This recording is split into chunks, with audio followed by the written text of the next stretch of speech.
Zac, pressure's obviously not something that gets to you given where you've been able to get to in your career, but this is a big week of racing for Hong Kong. How do you keep your energy levels up and how do you approach it?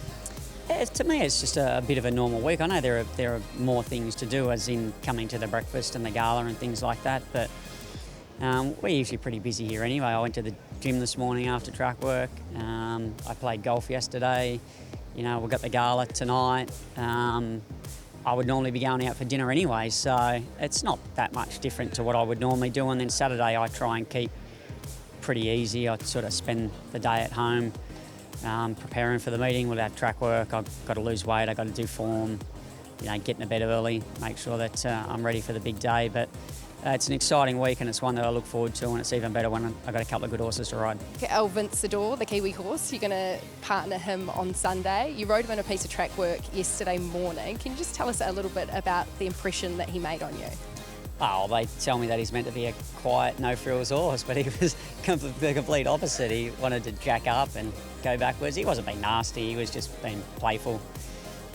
More so, but I then had to get on over his neck earlier than I wanted to. I wanted to trot him sort of up here to the trainer's stand and then start to canter him off, but I had no choice but to canter him off and get him in his stride and get him going. And to be honest, he was a lovely horse to ride once I got him out there and got going. Of course, he was having a bit more of a look around, and the idea was to pick him up from the 600 and let him have a bit of a blow, and I had to do that because I didn't want him to stop at the top of the straight and whip around on me or do anything that was going to harm himself or harm me. So, yeah, I clicked him into stride and got him going and just kept his mind on it up the straight because he was looking at the people on the outside fence as well. So he's had a good look at the track now, and hopefully come race day he's going to be better placed.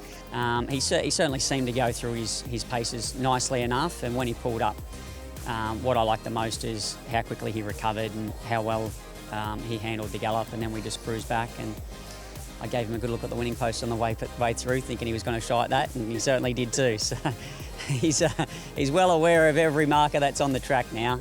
I know the team are gaining a lot of confidence by the fact that they have a local rider and a rider of your ability in the saddle. From the 2,000 metres, barrier one, what sort of advantage is it going to give the horse? Oh, it's massive, especially for him because he's a no-nonsense horse in the race. He just puts himself in the right spot. He begins well, he takes it up and just cruises along. And you know, drawing barrier one, I can just jump straight into the bridle and travel, and you know, it's not going to rev him up early. He's not going to be exerted early. He's just going to get into a lovely rhythm straight from the outset. You know, if you draw out here and you've got to be aggressive to cross the other runners to get across to get a position before this first corner because it comes up very quick, you know, you're using so much more energy. So I think it's a massive advantage for him, and what it does is it gives him a chance.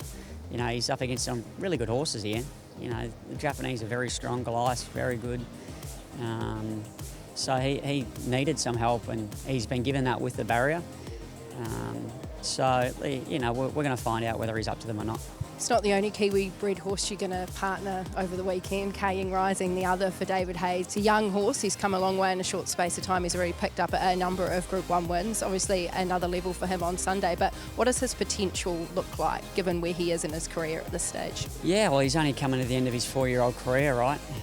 So he's going to have the benefit of a break where he might mature and develop a little bit more, and he could have come back even better. He doesn't have to come back any better. What he's doing now is good enough, but there is the chance that he could improve a little bit more, and if he does that, then he starts to get up towards the Black Caviar territory. He's not in her league yet, but obviously he's very good and he's been doing a lot of really good things, and he's a very special horse in his own right. But if he was to take that next half a step again, then you know, he's just in another world, isn't he? He's a very intelligent horse. Now he gets behind the gates and he walks and he cruises around like he's an old doll, and he just does everything right. He's got good gate speed, he relaxes in the run, and he's got that great will to win. He's got a really good turn of foot. He's got a high cruising speed if you want to use it.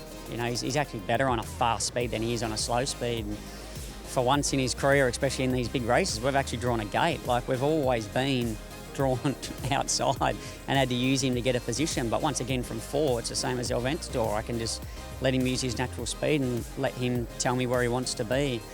You know, I'm not afraid to take it up on him. I'm not afraid to let him use his action and his rhythm, because I just want to keep him happy, and when he's happy, he's explosive. So the speed's drawn out a little bit, but I would expect towards the first corner we'd be holding our spot anyway, and we'll just work it out.